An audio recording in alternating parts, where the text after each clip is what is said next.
గోదావరి నీళ్లు తెలంగాణ ప్రజల హక్కు మాత్రమే, ఎవడబ్బ సొమ్ము కాదు. గోదావరి నీళ్లు ఒక్క ఇంచు కదలనివ్వం, ఒక్క చుక్క తీసుకుపోనివ్వం అనే పట్టుదల మన రైతులకు రావాలని అన్నారు మాజీ మంత్రి ఎమ్మెల్యే జగదీష్ రెడ్డి.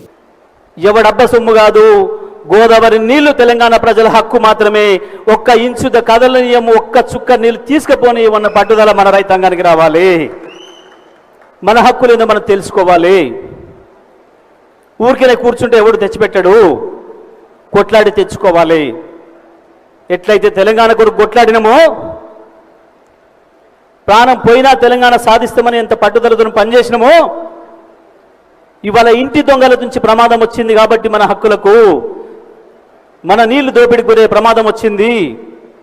ఇంటి దొంగతోనే ప్రాణగండం వచ్చింది కాబట్టి ఇంటి దొంగలను ఇక్కడనే పాతరేయమని చెప్పి కాళోజీ ఏది చెప్పిండో అది చేసి తీరాలి. మనము తెలంగాణ రైతాంగం ప్రతి ఒక్కరు గుర్తుపెట్టుకోవాల్సింది అది. ఇవాళ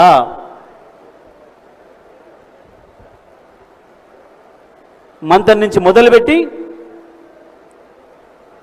ఇక్కడి వరకు రైతాంగం ఇవాళ ఎదురు చూస్తున్నారు. కానీ నీళ్ళు కళ్ళ ముందే పోతున్నాయి, మనకంటే తెలుస్తలేదు. కానీ అక్కడ ఆ రైతుల కళ్ళ ముందే నీళ్ళు పోతున్నాయి, వాళ్ళు ఏడుస్తున్నారు. నేను పోయిన ప్రతి ప్రాజెక్టు దగ్గర వీళ్ళు రానియొద్దని చెప్పినా పాపం కింది స్థాయి ఉద్యోగులు, ఉద్యోగం పోయినా సరే భయం లేదు, మాకు సార్ రండి అని చెప్పి నన్ను స్వాగతించి తీసుకుపోయి చూపించారు. మాకు బాధ అవుతుంది.